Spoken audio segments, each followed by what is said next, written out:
Hello everybody and welcome back to Third Div Gaming. We have some more Warlander coming right at you, and stick around for the end of the video because I do have an announcement.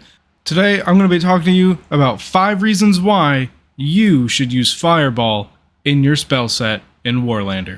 A lot of you watch my Warlander videos and you're not subscribed. What's up with that? Subscribe, man. What are you doing? Don't waste your life and subscribe. Just do it. Anyway, I hope you guys enjoy this video, so let's get into it. First things first, we want to make sure we get all of our buffs, all of our armor, all of our extra health, and then once those gates open, we're going to run towards the enemy and we're going to start this list off going well. Starting off the list at number 1, Fireball is an easy to use spell with little to no skill truly needed to use it. Especially useful for beginners, Fireball simply requires you to point and shoot. It's also easy to use in conjunction with other spells that stun or distract the enemy, like crows. This is going to be really good for first-time players, and it's going to be really helpful, and I'll show you what I mean. As you can see here, I am facing the enemy, and as soon as I see them, all I have to do is aim and fire.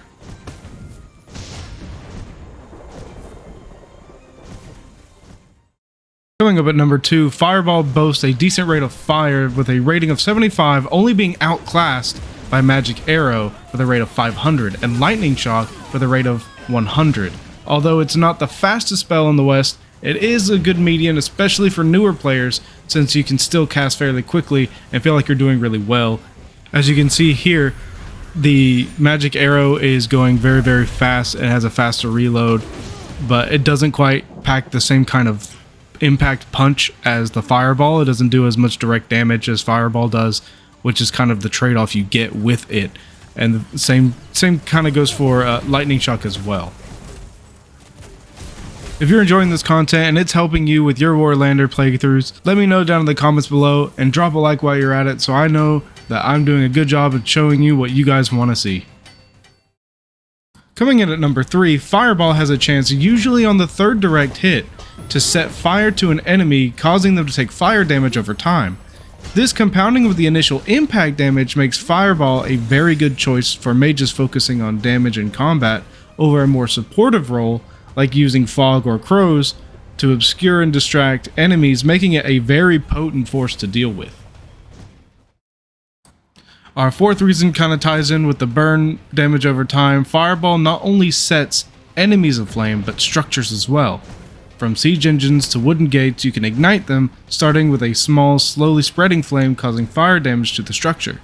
If left alone, the fire spreads really slowly. However, if you continue to hit it with Fireball, it will spread a lot faster and obviously take more damage.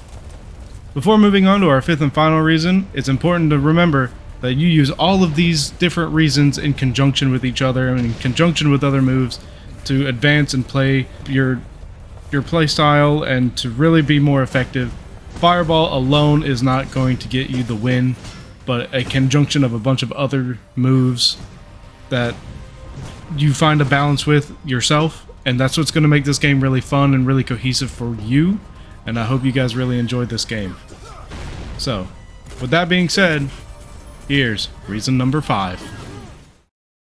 So we've set structures on fire and we've set people on fire, and speaking of setting things on fire, if you're able to set an enemy player on fire, it does cause a bit of an interrupt or distraction type of effect, in turn making them unable to perform an action for a couple of seconds, as they will be running around unable to do anything else. This gives you or your teammates a good opening to finish them off. It's almost like crows in a sense, where you cast the spell and the crows come flying out and they're pecking at the enemy's eyes. In this particular instance, they're just on fire, running around and screaming. So if maybe you're up against an enemy mage and he has his ice lance and he's aiming at you, but you end up setting him on fire, that spell's gonna go kaput. It's done. It's over until he unfires himself, so to speak. And by that point, someone else has probably already gotten to him. So this last bit of the fight, you'll see what I mean about using all of these different reasons in conjunction with each other, as well as other moves with Fireball, with some of these other things, with Magic Missile, to really maximize your output and your effectiveness on the battlefield. It takes all of these things to be a good player, to be an efficient person for your team. But also, it's just really fun to combine everything and to really make them shine. I definitely want to do other videos about some of these other moves like Lightning Strike or Crows or something like that. Right here I've started to put down traps and everything so that I can freely just hit the core with Fireball and continue to hit it with Fireball and other moves and be left alone for the most part, or at least give myself time in order to react to their counterattack, and that way I can continue to use Fireball and hopefully set them on fire, make them run away, give me more time to attack the core, attack them, and secure the win. You're about to see right here just the effectiveness of putting down the wind traps as you're doing this, and it really protects you and it really gives you that time you need to react to all of these different counterattacks, because generally during this time it's very chaotic and it's easy to kind of lose yourself in the battle.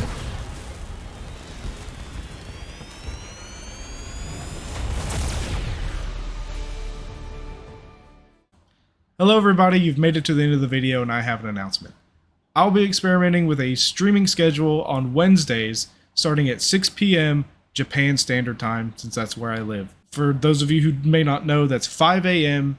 Eastern Standard Time and 2 a.m. Pacific Standard Time, and I know that doesn't leave a whole lot of room for a lot of you to actually watch live. That's okay. Like I said, this is just an experiment. If you can come in and watch, awesome. If not, you can watch the recording. Any kind of support, I'm happy to get. I really appreciate all the views and all the subs that I have right now. I'm actually pretty happy with the trajectory that we're going anyway. So I really appreciate it, and I hope you can join me in my live streams. It'll mostly be MMOs, but also a lot of single player games like Jedi Survivor, since I think it'll be easier to digest that kind of content like in a live stream. So, and put a comment down below, let me know what kind of games you might want to see. I've already got some ideas going around. Obviously ESO, since that was the first one I did, Star Wars, Lord of the Rings, those kind of things. I really want to play those and just chat with you guys and hang out. So come hang out if you can. If you can't, I understand. There's always the comment section. We can always interact through there. So until then, have a good day.